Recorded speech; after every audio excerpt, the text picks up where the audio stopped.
नारायणं नमस्कृत्य नरं चैव नरोत्तमं देवीं सरस्वतीं व्यासं ततो जयमुदीरयेत्। ओम नमो भगवते वासुदेवाय, ओम नमः पितामहाय, ओम नमः प्रजापतिभ्यः, ओम नमः कृष्णद्वैपायनाय, ओम नमः सर्वविघ्नविनायकेभ्यः।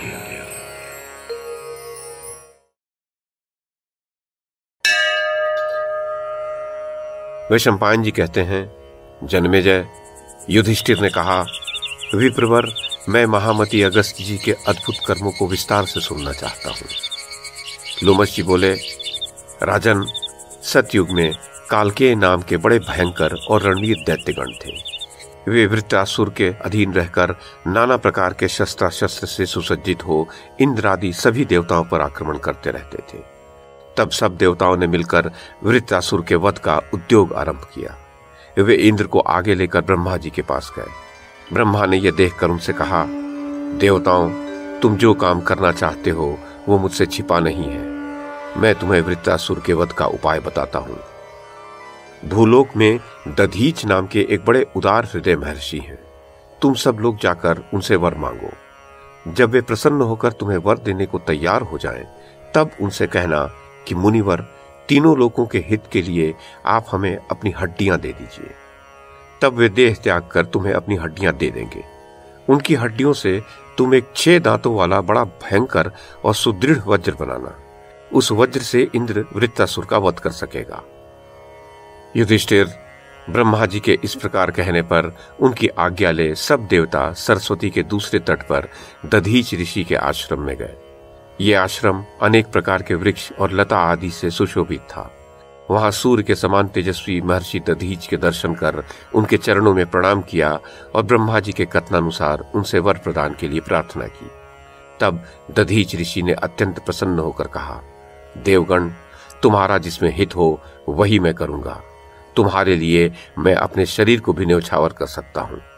फिर देवताओं के अस्थि याचना करने पर मन और इंद्रियों को वश में रखने वाले मुनिवर दधीच ने सहसा अपने प्राण त्याग दिए। देवताओं ने ब्रह्मा जी के आदेशानुसार उनके निष्प्राण शरीर की हड्डियां ले ली और विश्वकर्मा के पास जाकर अपना प्रयोजन बताया। विश्वकर्मा ने उन हड्डियों से एक भयंकर वज्र तैयार किया और अत्यंत प्रसन्न होकर इंद्र से कहा, देवराज, इस वज्र से आप देवताओं के शत्रु उग्रकर्मा वृत्रासुर को भस्म कर डालिए। विश्वकर्मा के ऐसा कहने पर देवराज इंद्र ने वज्र लेकर बलशाली देवताओं को साथ ले पृथ्वी और आकाश को घेर कर खड़े हुए वृत्रासुर पर धावा बोल दिया। उस समय शिखर युक्त पर्वतों के समान विशाल काल के गण अनेक अस्त्र शस्त्र लिए वृत्रासुर की सब ओर से रक्षा कर रहे थे। देवता और ऋषियों के तेज से संपन्न इंद्र का बढ़ा हुआ बल देख वृत्रासुर ने बड़ा भीषण सिंहनाद किया। उसकी गर्जना से पृथ्वी, आकाश, समस्त दिशाएं और पर्वत डगमगाने लगे, यहाँ तक कि उससे इंद्र भी भयभीत हो गए और उन्होंने वृत्रासुर पर अपना भीषण वज्र छोड़ दिया। उस वज्र की चोट से प्राणहीन होकर वह महादैत्य उसी प्रकार पृथ्वी पर गिर पड़ा जैसे पूर्व काल में विष्णु भगवान के हाथ से खिसक कर महाशैल मद्राचल गिर गया था। राजन, वृत्रासुर के मारे जाने से सभी देवता और महर्षियों को बड़ा आनंद हुआ और वे इंद्र की स्तुति करने लगे। इसके पश्चात उन्होंने वृत्रासुर के वध से दुखी कालकेय आदि समस्त दैत्यों को भी मारना आरंभ किया।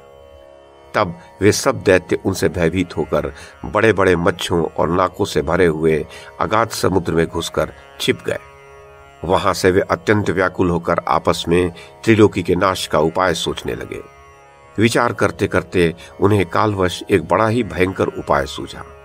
उन्होंने निश्चय किया कि समस्त लोगों की रक्षा तप से होती है, अतः सबसे पहले तप का ही नाश करना चाहिए। पृथ्वी में जो भी तपस्वी, धर्मात्मा और ज्ञाननिष्ठ पुरुष है, उनके संहार के लिए शीघ्रता करनी चाहिए। बस उनका नाश होने से सारा संसार स्वयं ही नष्ट हो जाएगा। ऐसा निश्चय करके वे समुद्र में रहते हुए ही त्रिलोकी का नाश करने में तत्पर हो गए। वे क्रोध से भर गए और नित्य प्रति रात में समुद्र से बाहर आकर आसपास के आश्रम और तीर्थ आदि में रहने वाले मुनियों को खा जाते और दिन में समुद्र में छिप जाते। उनका अत्याचार यहाँ तक बढ़ गया कि सारी पृथ्वी पर ऋषि मुनियों की हड्डियां दिखाई देने लगी और उनके कारण वह ऐसी जान पड़ने लगी मानो शंखों की ढेरियां लगी हुई हों। राजन, जब इस प्रकार संसार का संहार होने लगा और यज्ञ आदि के समारोह नष्ट हो गए तो देवता लोग बड़े दुखी हुए। उन्होंने देवराज इंद्र से परामर्श किया और शरणागत वत्सल देव आदि देव श्रीमन नारायण की शरण ली। देवताओं ने वैकुंठनाथ अपराजित भगवान मधुसूदन के पास जाकर उन्हें नमस्कार किया और उनकी इस प्रकार स्तुति की। प्रभो, आप सारे संसार के उत्पत्ति, पालन और संहार करने वाले हैं। आप ही ने इस चराचर विश्व की रचना की है। कमल नयन, पूर्व काल में जब पृथ्वी समुद्र में डूब गई थी तो आप ही ने वाराह रूप धारण करके उसका उद्धार किया था। पुरुषोत्तम, आप ही ने नृसिंह रूप धारण करके महाबली आदि दैत्य हिरण्यकशिपु का वध किया था।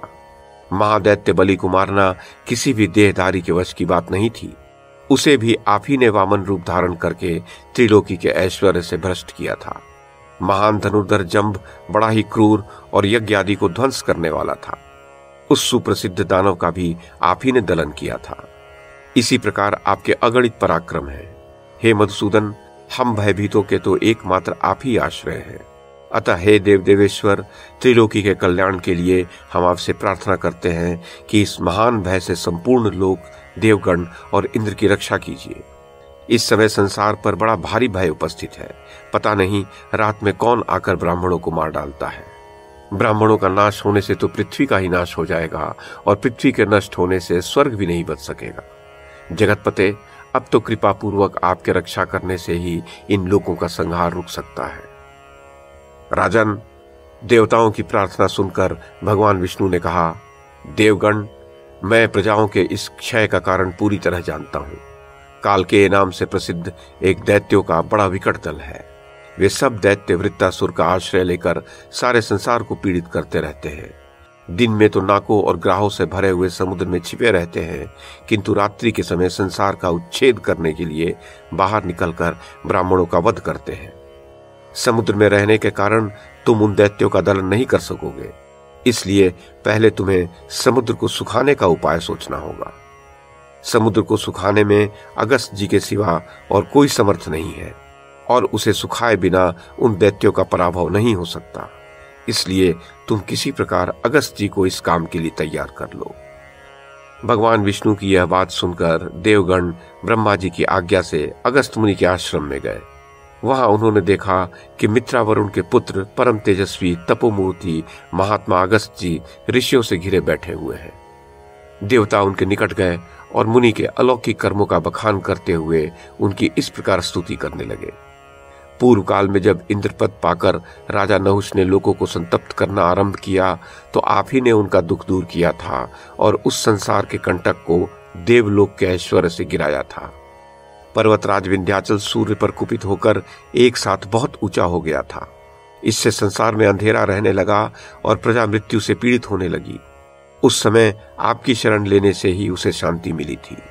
भगवान, हम भी बहुत भयभीत हैं। अब आप ही हमारे आश्रय हैं। आप सबकी इच्छाएं पूर्ण करने वाले हैं, अतः हम भी दीन होकर आपसे वर मांगते हैं। वैशंपायन जी कहते हैं, जन्मेजय, तब युधिष्ठिर ने पूछा, मुनिवर, मुझे ये बात विस्तार से सुनने की इच्छा है कि विंध्याचल क्रोधित होकर अकस्मात क्यों बढ़ने लगा था।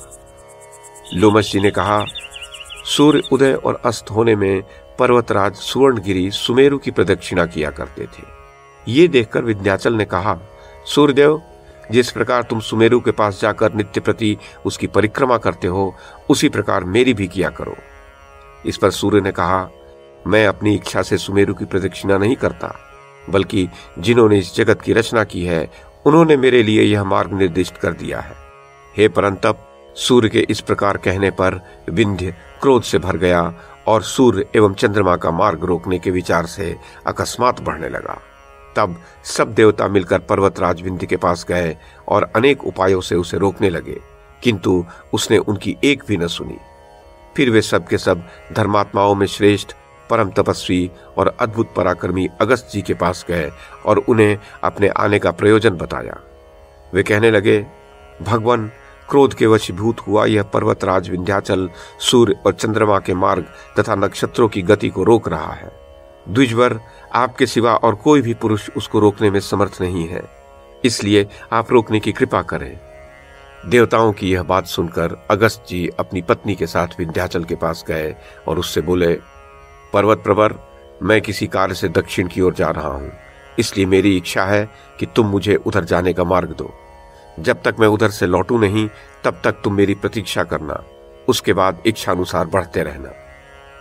शत्रुदमन युधिष्ठिर जी विंध्याचल को इस प्रकार ठहराकर अगस्त जी दक्षिण की ओर चले गए और वहां से आज तक नहीं लौटे हैं। इसी से अगस्त जी के प्रभाव से विंध्याचल का बढ़ना रुका हुआ है। तुम्हारे पूछने से यह सारा प्रसंग मैंने तुम्हें सुना दिया। अब जिस प्रकार उनसे वर पाकर देवताओं ने कालकेयों का संहार किया था वो सुनो। देवताओं की प्रार्थना सुनकर अगस्त जी ने कहा, आप लोग यहां कैसे आए हैं और मुझसे क्या वर चाहते हैं? तब देवताओं ने कहा, महात्मन, हमारी ऐसी इच्छा है कि आप महासागर को पी जाइए। ऐसा होने पर हम देवद्रोही कालकेयों को उनके परिवार के साथ मार डालेंगे। देवताओं की बात सुनकर मुनिवर अगस्त ने कहा, अच्छा, मैं तुम्हारी इच्छा पूर्ण करूंगा और संसार का दुख दूर कर दूंगा। तदनंतर वे तपस्सिद्ध ऋषियों और देवताओं को साथ ले नदीनाथ समुद्र के तट पर पहुंचकर वहां एकत्रित हुए देवता और ऋषियों से कहने लगे, मैं संसार के हित के लिए समुद्र का पान कर रहा हूं। ऐसा कहकर उन्होंने बात की बात में समुद्र को जलहीन कर दिया। तब देवता लोग प्रबल होकर अपने दिव्य शस्त्रों से कालकेयों का संहार करने लगे। इस प्रकार गरज गरज कर प्रहार करते हुए देवताओं की मार से वो व्याकुल हो गए और उन्हें उनका वेग असह्य हो गया। उनकी मार खाकर 2 घड़ी तक तो कालकेयों ने भी भयंकर सिंहनाद करते हुए घनघोर युद्ध किया, किंतु वे पवित्र आत्मा मुनियों के तप से पहले ही दग्ध हो चुके थे। इसलिए सारी शक्ति लगाकर प्रयत्न करने पर भी वे देवताओं के हाथ से नष्ट हो गए और जो किसी प्रकार उस संहार में बचे वे पृथ्वी को फोड़कर पाताल में चले गए। इस प्रकार दानवों का ध्वंस हो जाने पर देवताओं ने अनेक प्रकार से स्तुति करते हुए अगस्त जी से प्रार्थना की कि अब आप पिए हुए जल को छोड़कर फिर समुद्र को भर दीजिए। इस पर अगस्त जी बोले, वह जल तो पच गया, अब समुद्र को भरने के लिए तुम कोई और उपाय सोचो। राजन, महर्षि की इस बात से देवताओं को बड़ा आश्चर्य हुआ और वे दुखी हो गए। फिर उन्हें प्रणाम कर वे ब्रह्मा जी के पास गए और हाथ जोड़कर उनसे समुद्र को भरने की प्रार्थना की। ब्रह्मा जी ने कहा, देवगण, अब तुम इच्छानुसार अपने अपने स्थानों को जाओ। आज से बहुत समय बाद राजा भगीरथ अपने पुरखों के उद्धार का प्रयत्न करेगा, उससे समुद्र फिर जल से भर जाएगा।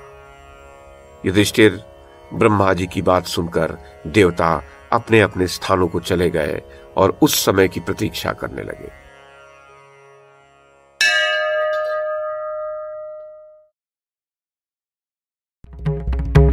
YouTube के माध्यम से महाभारत की कथा को एक श्रृंखला के रूप में प्रस्तुत करने का हमारा ये प्रयास यदि आपको सराहनीय लगा हो तो कृपया इस कड़ी को लाइक और शेयर करें, चैनल को सब्सक्राइब करें और बेल आइकन को दबाएं। साथ में अन्य लोगों को भी देखने के लिए प्रेरित करें।